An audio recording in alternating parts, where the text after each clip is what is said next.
At the stroke of the midnight hour, when the world sleeps, India will awake to life and freedom.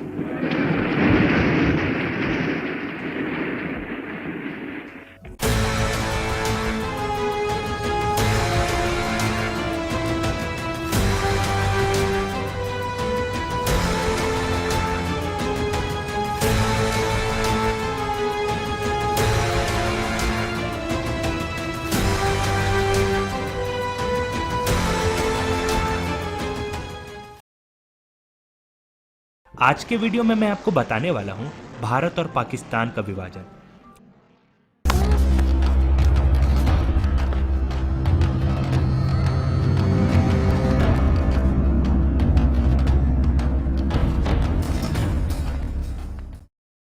एक सवाल ऐसा है जो आज के युवाओं के मन मस्तिष्क में रह रहकर उठना चाहिए। वह यही है कि आखिर किन वजहों से भारत को दो पूर्वी पाकिस्तान को मिलाकर 3 हिस्सों में बांट दिया गया।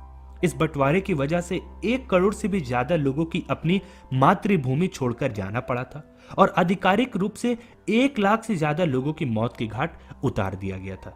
तो चलिए भारत के विभाजन के इस इतिहास को समझें। मुल्क के इतिहास में 14 अगस्त की तारीख आंसुओं से लिखी गई एक ऐसी इबारत है जिसमें बेइंतहा दर्द, गम, गुस्सा और एक पछतावे का भाव है। यही वह दिन था जब देश का बंटवारा हुआ और 14 अगस्त 1947 को पाकिस्तान और 15 अगस्त 1947 को भारत को एक अलग राष्ट्र घोषित कर दिया गया। इस विभाजन में न केवल भारतीय उपमहाद्वीप के 2 टुकड़े किए बल्कि बंगाल का भी विभाजन किया गया और बंगाल के पूर्वी हिस्से को भारत से अलग कर पूर्वी पाकिस्तान बना दिया गया, जो 1971 के युद्ध के बाद बांग्लादेश बना। कहने को तो यह एक देश का बंटवारा था, लेकिन दरअसल यह दिलों का, परिवारों का, रिश्तों का और भावनाओं का बंटवारा था। भारत के सीने पर बंटवारे का यह जख्म सदियों तक रिश्ता रहेगा और आने वाली नस्लें तारीख के इस सबसे दर्दनाक और रक्त रंजित दिन की टीस महसूस करती रहेंगी। भारतीय महाद्वीप के इस विभाजन में जिन मुख्य लोगों ने हिस्सा लिया है वो थे Mohammad Ali Jinnah, Lord Mountbatten, Cyril Radcliffe, Jawaharlal Nehru, Mahatma Gandhi एवं दोनों संगठनों भारतीय राष्ट्रीय कांग्रेस एवं मुस्लिम लीग के कुछ कार्यकर्तागण। इन सबका में सबसे अहम व्यक्ति थे सीरियल रेडक्लिफ, जिन्हें ब्रिटिश हुकूमत ने भारत पाकिस्तान के विभाजन रेखा की जिम्मेदारी सौंपी थी। तारीख थी 15 अगस्त 1947। रात को 12 बज रहे थे। मध्य रात्रि जब पूरी दुनिया सो रही थी तब संविधान सभा में जवाहरलाल नेहरू ने प्रसिद्ध भाषण देते हुए कहा, वर्षों पहले हमने अपने नियत के साथ साक्षात्कार किया था और अब वक्त आ गया है कि हम अपने वादों पर अमल करें, पूरी तरह या हर तरह से नहीं तो काफी हद तक। घड़ियां जब मध्य रात्रि का घंटा बजाएगी, जब सारी दुनिया सोती होगी, तब भारत नए जीवन की शुरुआत करेगा, आजाद होगा। Long years ago, we made a tryst with destiny, and now the time comes when we shall redeem our pledge, not wholly or in full measure, but very substantially. At the stroke of the midnight hour, when the world sleeps, India will awake to life and freedom.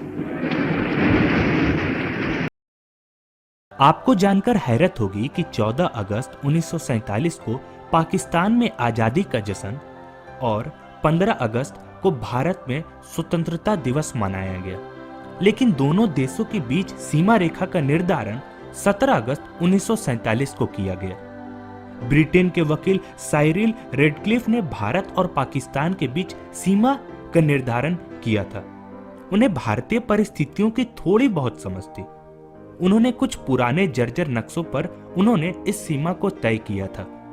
बंटवारे की लकीर को खींचने के लिए British सरकार द्वारा 1940 में कराई गई जनगणना को आधार बनाया गया था। इसी से यह स्पष्ट होता है कि देश का बंटवारा किस कदर जल्दबाजी में किया गया होगा। वहीं भारत के अंतिम वायसराय लुइस माउंटबेटन ने भी महत्वपूर्ण मसलों पर विमर्श किए बगैर ही ब्रिटिश शासन के अंत की घोषणा कर दी थी। दुनिया के कई देशों ने भारत के बंटवारे पर आश्चर्य जाहिर किया था। यह सवाल भी उठे थे कि आखिर इस काम को बिना नतीजे के अनुसार अनुमान लगाए हुए जल्दबाजी में क्यों किया गया। इसका जवाब भी भारत में ही छिपा हुआ था। दरअसल बात यह है कि 1947 से कुछ वर्ष पहले ही ब्रिटिश हुकूमत का यह आभास होने लगा था कि उनके लिए भारत पर राज करना अब महंगा साबित हो रहा है। दूसरे विश्व युद्ध के बाद ब्रिटेन की आर्थिक स्थिति बदतर हो गई थी। अंग्रेजी नेताओं को अपने ही देश में जवाब देना भारी पड़ रहा था। 1942 के भारत छोड़ो आंदोलन के दौरान अंग्रेजी सेना की 55 बटालियनों को तैनात करने की वजह से दंगे भड़क गए थे। इसके बाद खान संकट, सूखा और बढ़ती बेरोजगारी ने अंग्रेजों के लिए भारत पर राज करना महंगा सौदा बना दिया था। 1942 के बंगाल के अकाल के बाद अंग्रेजों ने भारत में राशन प्रणाली शुरू कर दी थी। इससे भी भारतीय जनता में आक्रोश बढ़ गया था। उस वक्त तक अंग्रेजों की तरफदारी करने वाली मुस्लिम लीग का मोह भी उनसे भंग हो गया था। 16 अगस्त 1947 को मोहम्मद अली जिन्ना ने डायरेक्ट एक्शन डे कहा था। उनकी मांग थी कि मुस्लिम के लिए पाकिस्तान नाम से एक अलग मुल्क घोषित किया जाए।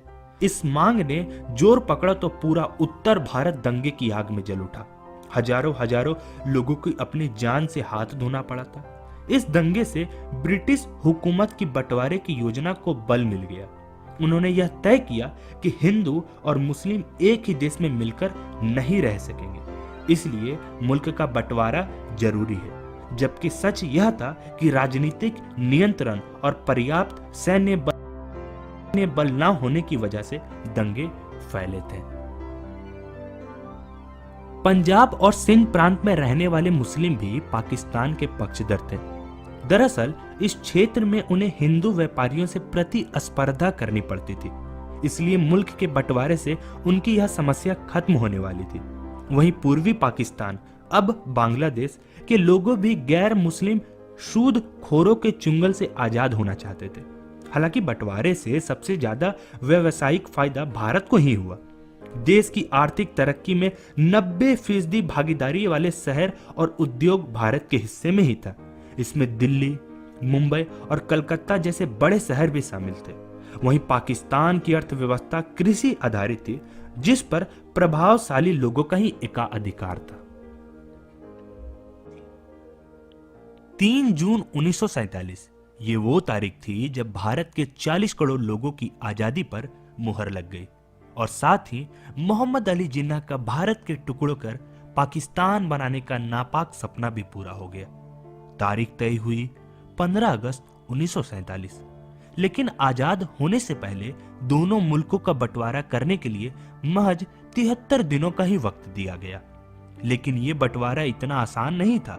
जमीन का बंटवारा, कौमों का बंटवारा, दरियाओं का बंटवारा, इसके अलावा नगद धन का विभाजन, रिजर्व बैंक के तहखाने में पड़ी सोने की ईंटें, मैले फटे नोट और देश के सुदूरतम कोने में नागा आदिवासियों के इलाकों में छोटे से बंगले में डिप्टी कमिश्नर की संदकची में रखे मैले कुचले डाक के एक एक टिकट तक हर चीज का बंटवारा होना था। इसके अलावा भी और कई चीजों का बंटवारा किया जाना था। इस विभाजन का जो मुख्य कारण दिया जा रहा था वो था कि हिंदू बहुसंख्यक है और आजादी के बाद यहाँ बहुसंख्यक लोग ही सरकार बनाएंगे।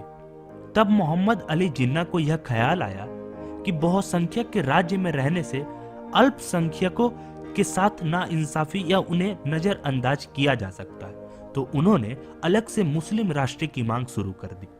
भारत के विभाजन की मांग वर्ष दर वर्ष तेजी होती गई।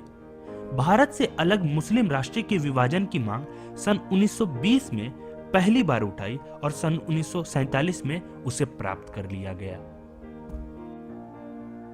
मोहम्मद अली जिन्ना और महात्मा गांधी 15 अगस्त 1947 के दिन भारत को हिंदू, सिख बहुसंख्यक एवं मुस्लिम अल्पसंख्यक राष्ट्र घोषित कर दिया गया। 1920 से 1932 में भारत पाकिस्तान विभाजन की नींव रखी गई। प्रथम बार मुस्लिम राष्ट्र की मांग अल्लामा इकबाल ने 1930 में मुस्लिम लीग के अध्यक्षीय भाषण में किया था।